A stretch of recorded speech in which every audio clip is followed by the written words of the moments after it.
Amehitimisha ratiba hiyo, na hivi sasa kama unavyomshuhudia waziri mkuu ameenda kuzungumza na miongoni mwa wananchi waliojitokeza hapa, ambaye yeye aliomba msaada kwake na alimwahidi kwamba nitakuja kuzungumza nawe, na picha inayokuonesha hapo ni jambo la ukarimu, unyenyekevu, amekijishusha kwa mwananchi huyo ambaye ameenda kuzungumza naye. Mheshimiwa waziri mkuu alimwahidi kwamba tutakuja kukusikiliza, na hatimaye baada ya kumaliza kuzungumza na wakazi katika eneo hili la Msanga, sasa Mheshimiwa waziri mkuu yupo anazungumza naye kwa chati kabisa. Na huu umekuwa ni utamaduni vile vile wa waziri mkuu katika ziara zake zote ambazo amekuwa akiziendesha, kando na kuzungumza na wananchi kwenye mikutano ya hadhara na kuwapa nafasi ya kueleza yale ambayo wanawasibu, lakini kwa wale ambao wanaonekana kabisa wana uhitaji, amekuwa akienda kwao moja kwa moja, akiwasikiliza na akiwasaidia yale ambayo yamekuwa ndio ombi ambayo wamekuwa wakiwasilisha kwa Mheshimiwa waziri mkuu.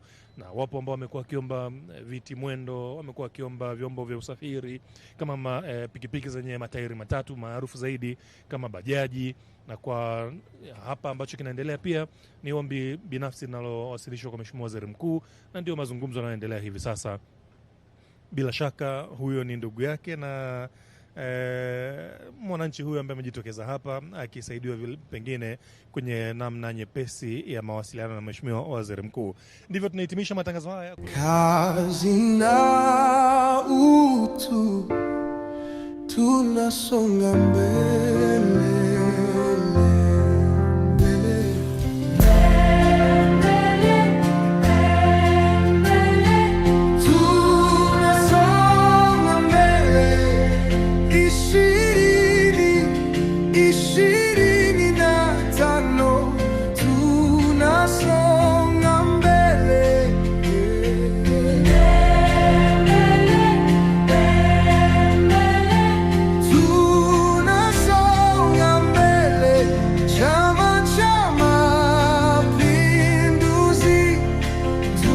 Songa mbele.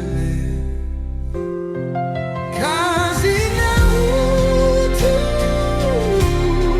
tunasonga mbele.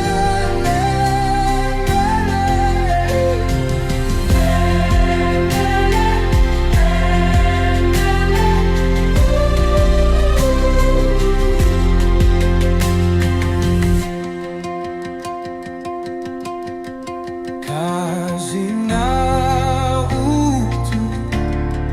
tunasonga mbele, mbele, mbele.